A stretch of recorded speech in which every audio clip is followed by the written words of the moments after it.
Pisces, hello there, my beautiful friends. We're going to do your general tarot reading for early August 2025. Thank you so much for joining me today. You know, I appreciate each and every single one of you. So let's get right down to business, as always, and start you off with an oracle card here, just so we can dip our toes in the energy and see what's happening for the lovely Pisces collective. Let's get it going here. I hope you're all doing fabulous and fantastic, my friends. Let's get it going.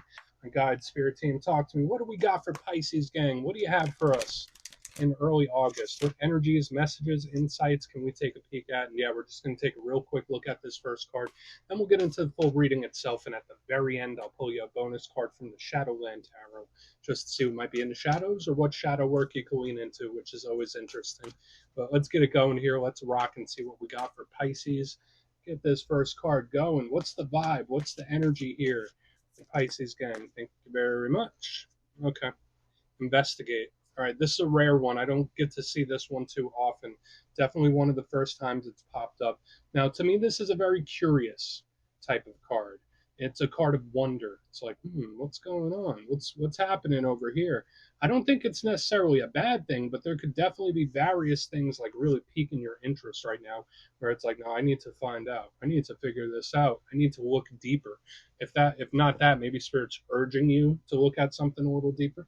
But before we fully dive into that, if you're new here, I'll be speaking about the August subscriber surprise towards the end, so you might want to check that out.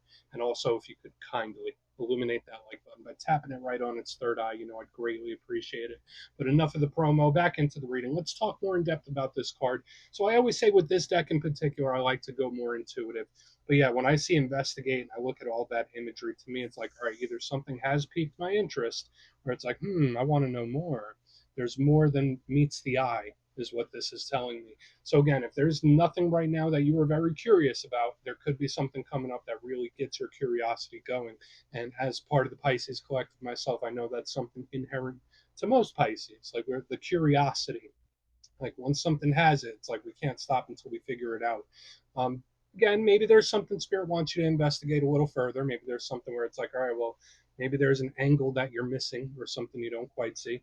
But aside from that, to me, this is a card where it's just feeding the brain, feeding the mind. So for some Pisces, if you got a lot on your brain or your head's going quickly, maybe you just need to start filling it with information or something that's like very curious. But we're just going to leave it over there. Let's get into tarot. And yeah, I always say that first card, it doesn't make or break the reading. It's just a little footnote. So let's get you 3 tarot cards in the upright. Then we'll get into that intuitive juiciness. Shuffle it up one time here for Pisces, gang. What do we got in early August? And while we get this deck shuffled up and ready to go, let's talk about last week's reading. It was a little high strung, if I'm being honest, my friends. The reading was titled They Are Nervous. Okay, so whether it was you or somebody you're connected to, like it had 9 of Swords energy, where someone either their mind was like a runaway train. I was calling it runaway train brain. So hopefully that wasn't the case. If there has been something on your mind or bothering you, hopefully that's dissipated by now. But again, if it wasn't you, it could have been somebody else, just like really wound tight. So we're going to see what shows up this week. As you know, energy is very fluid, never set in stone. So only take it out hits for you, because we could be seeing your vibe or somebody else's, right? Let's get it going. 3 cards for Pisces, please. What do we have in early August for Pisces? Thank you. All right, cool. That's a good start. And even if you're not watching this for like romance or partnerships, the Lovers is a very positive card to me. It's protected. It's silky smooth. I love the energy that it carries. So this is definitely a good way to start. Let's get a couple more. But for some of you, yeah, it could be partnerships. 3 cups. I mean, we're looking good here, Pisces. I don't want to get too overly optimistic. Let's get one more out. I'm cautiously optimistic at the moment, but we're looking okay. And there it is.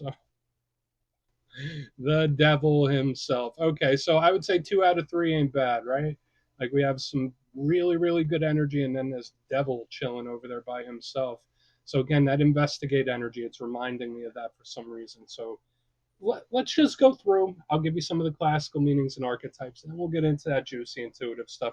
But at first look, first glance, I always go through the elements first. We have a pretty good mixture. We have air, which is the realm of the mind, logic, reason, communication, planning. We have water. Hey, that's the Pisces comfort element right there.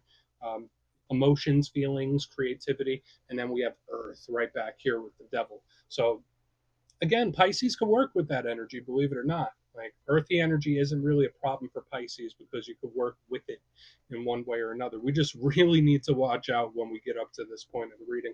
Also, notice how the lovers and the devil look very similar, right? Like if you look at the imagery of them, it's like, wow, okay, they're like mirror aspects, they're like yin yangs. So it's going to be intriguing to see how this all fits like a puzzle. But let's start building this out piece by piece. Position number one, we have the lovers. And for some of you, just could be a Gemini. So if you're connected to Gemini, if you have Gemini placements, this could be them right there. Obviously, it's called the lovers for a reason, but we're not going to only focus on that. Notice the Archangel Raphael, that's the Archangel of healing. Okay, so big spiritual protection. We love the Archangel Raphael's energy because there could be a lot of healing going on for Pisces. So whether it is with connections, through connections, or just in general, like there's a good energy of healing and feeling better, which I do like. Now, the lovers back in the day used to be called the choice. So this card could sometimes represent being at a crossroads. Do I go left? Do I go right? Do I do this? Do I do that? So there could be like a weighing of the scales going on. But again, the lovers, the main thing, connections. And it doesn't just have to be romantic, it's any sort of really powerful soul bond, soul tie, karmic connection. So again, whether it's a family member, whether it is a lover, whether it's a really good friend, there's like a really powerful bond here. Now, what might be the issue with this card? Yes, it could sometimes be indecision. Sometimes it could represent issues with people that we have a soul connection with, which that happens, right? Just because you have a soul tie with somebody doesn't mean it's always perfect.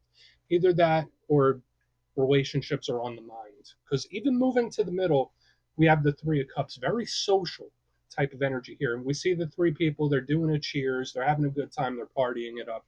And first and foremost, I always say to me that's a card of like celebration, happiness, joyousness, merriment. These people are having a good time and they're celebrating something. So it's a card of wins and victories, first and foremost to me. Now, of course, there's three people, so this could represent groups, group dynamics. So even with the lovers and the Three Cups, a lot of people are showing up in the energy. Um, this is a card of partying it up too. So some Pisces, maybe you just want to feel good. Maybe you just want to do stuff you enjoy. Maybe you want to throw a few back. Nothing wrong with that, right? Where this becomes a challenge is it could speak about sticky group dynamics. So whether it is a third party thing, whether it is like somebody they just don't get along with the crowd for one reason or another, it could also represent overindulgence. So, especially when we have a card like the Devil and the Three of Cups, there could be a temptation to overdo it in any of those realms, okay? Like consumption of things, habits, temptations. That's a big thing we're seeing in this week's spread. Especially here on the back end, there's like this strong energy of temptation and cutting loose. So to me, it's like a double-edged sword because, like, if we just look at these two cards up here, looks good, looks nice, love that, I'll take that all day. But then we get to the back end, we have the devil himself. Now, again, don't get freaked out by this. Believe it or not, there are some positives to this card. Now, for some of you, you might have Capricorn placements, you might be connected to Capricorn. If that's the case, boom, here it is. They get this card because of the goat symbolism. But the devil is a stuck type of energy. Now, yes, it could represent toxicity, it could represent obsession, it could represent jealousy, it could represent habits, it could represent temptation, all that stuff. Uh, Not so nice energy. But at the same time, it could also represent things, situations, or problems we've been dealing with for a long time. The devil energy is embedded. It's not one that you solve quickly. So again, if there are problems or situations popping up, you're either familiar with it or it's something you may have been dealing with for a while. The good side of the devil card, and we're not just going to look at the warning, is that the devil, 666, carbon molecule, it ties into the material world. So we're talking about money, assets, the material world we live in. So material comforts, material excess. So I want to dive deeper on all of this, Pisces. Let's do it. Let's jump in and clarify. All right. Let's get a good shuffle here for my Pisces friends. Please. What do you got for us? And yes, this is where I go intuitive with the message, which means I just tell you how it feels to me. So feel free to do further research or rely on your base knowledge of tarot, because as you know, every single reading is about the reader's interpretation, and I'm just giving you mine. Let's go in on the lovers. And yes, if you're a reader yourself, please feel free to play along. That's why the box is here. If you're feeling any messages you want to give to Pisces, you can drop it in the comments. I don't mind at all. All right, let's get this Lover's card clarified. I'll go quick, super, super quick. Okay. So there is an energy here. I don't want to feel like, I don't want to say it's like you're losing confidence in a person or something like that. But when I see the Queen of Wands in reverse underneath the Lovers, it is just very unpredictable, very hard to read, very sporadic. So to me, it shows up in two ways. Either one, there is someone you are connected to where I am seeing anger, I am seeing a confrontational stance. So even though there's like the soul bond, soul tie, it's like, oh, this person, they're a little touchy right now. It's like an energy where if you ruffle their feathers a little too much, they'll lash out. So again, watch out for any individuals you're connected to that are a little touchy. Because when I see the Queen of Wands in reverse, it's like someone that could switch up quickly. So it is a little bit of a warning here on the front end. I don't necessarily feel like it's losing confidence, but just her in reverse underneath, it's just very unpredictable. So there could be someone that you're connected to. Maybe they're going through a tough time. Maybe they're dealing with their own stuff, but their energy does not feel firm, if that makes sense. It's just very touchy. Could be angry, aggressive, or mad in this time. I mean, unless you're pissed at someone, that could be it as well. But we're not going to overdo it. I feel like it's very simple. Some of you might be connected to a fire sign. We're just going to leave it at that. We're going to keep moving. The energy just feels like proceed with caution. At least at this time, proceed with caution. Let's go in on the Three of Cups. Let's see what that has for us. So why is the Three of Cups here, please? Why is the Three of Cups here? Thank you.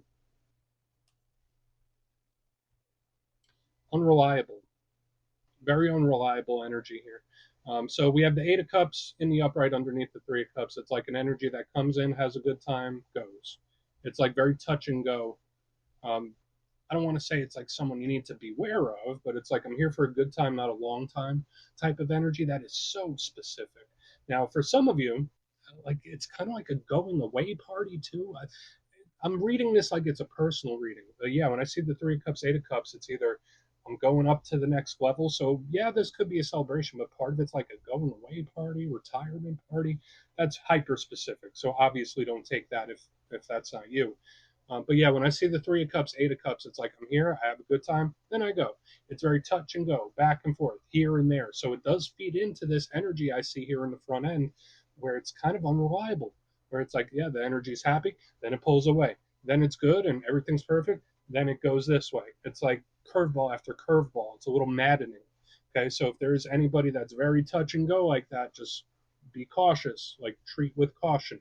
That's one thing I'll say, especially with the Eight of Cups, because sometimes this energy is walking away, but to me, I just see it as a card of action. Okay, so that's the main thing that's showing up. Again, we're not going to shoehorn in messages that I'm not feeling. I know I got hyper specific, but let's go in on the Devil. We'll see what that has. So, I mean, this looked good. Again, it's not all bad, Pisces. There's good stuff here. But, like, when we got to these clarifiers, it's like, oh, okay, that was good, but is it? That looks good, but is it really? Let's move over to the Devil. Let's move over to the Devil, see what that has, please. And again, only take this how it hits for you, all right? You could check your other alignments as well. Why is the Devil here? Okay. I mean, my friends, this is a pretty difficult type of energy to look at on the back end. So we have Lady Justice in reverse, very karmic. Um, Someone needs to be very cautious about the things they do and how they do it and who they do things to, because to me this feels like a really powerful karmic warning where someone, they might not see the implications of their actions. um, Even if we throw all this other stuff out the window, we take all that and we throw it out. When I see the Devil with Justice in reverse, it's like, oh no, the universe is taking notes. The universe is watching. So, like, if whoever is doing something, if they're being malicious, if they're being hurtful on purpose, if they're trying to screw people over or whatever it might be, it's like, no, the universe is taking notes and that will get served back. That will boomerang back at some point. So, to me, it is like karma getting served up, either a really big karmic warning. I would say in this time in particular, I'm a big believer in always being as good a person as you possibly can, but especially in the short term right now, Pisces, be very cautious of the actions you take, because to me it's like the universe is taking very, very close notes. Okay, especially with justice in reverse. And watch out for legal things and stuff like that too. This could be a Libra we're seeing here. To me, the energy on the back end feels pretty serious. If we're talking about big scale universal things, I'd say it's quite serious, whatever the situation is. So we're just gonna let's go through and do a quick recap, because I don't want to say the reading was all bad. There's good spots for sure. But if you look here in the box, position number one, we have an energy that does seem a little unreliable. We have the Lovers with the Queen of Wands in reverse. Now, this could be someone that does have confidence issues with her in reverse. But the main thing it feels like to me is very touchy. Like it feels a little aggressive. And it's like you don't know what version you're going to get. Um, so it's like, all right, well, maybe they're going through their own stuff. That's cool. They're going through their own thing. That is what it is. No judgment here. But yeah, like to me, it just feels very volatile. Moving to the center, I have the Three of Cups with the Eight of Cups. It's like I come in, I have a good time, I leave. I'm here for a good time, not a long time. Like, so it's an energy that's kind of just having fun, where it comes in, it consumes, and it goes. It comes in, takes, and leaves, which is really, really specific. And then I also was getting these messages about like a going away party or a retirement party. That was hyper specific. Only take that if it hits. But on the back end, we have the Devil with Lady Justice in reverse. That is a not so nice alignment. So I did say either that's a big karmic warning that if someone's doing wrong purposefully, maliciously, the universe is taking notes and the universe will boomerang that back around. And it's also a big karmic warning about the actions we take in this time. So make sure we're playing nice and compassionate. So please take a screenshot if you want to look into it further. Let's see what's in the shadows. All right, let's get a good shuffle here for you, Pisces. And yes, I always like to pull one shadow card at the very end just to see whether it's something within you or something you don't quite see. Shadow cards don't always have to be a challenge. They could be a good thing too. Good to know. And yes, if you made it to this point in the reading, please feel free to check out channel memberships. I'll put a link for it in the comments below. It's a beautiful way to support the channel, and I have much love for all my channel members. All right, let's get this shadow card out. Thank you. Four of Pentacles, not a fan. Not a fan. Now, this is good for the money, right? Like when I see the Four of Pentacles, this is always a good sign for like business, money, investments, saving up. Some of you might have a big expense or a purchase coming up. When I see the Four of Pentacles, it's usually good. But at the same time, when we get to the more emotional things or relationship things, the Four of Pentacles is an energy that is not letting something go. So for some Pisces, if you're wondering, hey, is so-and-so over something? Or is so-and-so letting this go? Nah, probably not with the Four of Pentacles, because this is an energy that does not let go. It is not forgetting for whatever reason. Worst case scenario, if you're dealing with someone that is like highly hyper territorial or possessive, this could feed in to that warning we were seeing within the spread itself. So we're just going to leave it at that. I feel like we don't need to explore too much. Yeah, Pisces, that's what I have for you this week, my beautiful friends. Don't click away just yet, though. I'm going to give you the details of the August subscriber surprise. If you would like further insight on your situation, you'd like to have a little chat with me, you can book a personal reading with me on my website, mastermetaphysics.com. The calendar for August is up, so you could go check out the availability over there. But for the August subscriber surprise, I'm giving away 3 copies of one of my most favorite decks, the classic Gilded Tarot Royale. It's beautiful, and it's definitely one of my go-to decks. So if you'd like to get your name in for this, it's 2 simple things. As always, my friends, first, you must be subscribed. And second, we have a very easy question this month. Out of all the tarot cards in the deck, which one is your favorite? Is it the one that attaches to your zodiac sign? Is it one where you just like the art? You can put that answer down in the comments and you will be entered to win, my friends. And as usual, the winners will be announced in the community tab at the end of the month. My friends, much love, and I'll see you soon.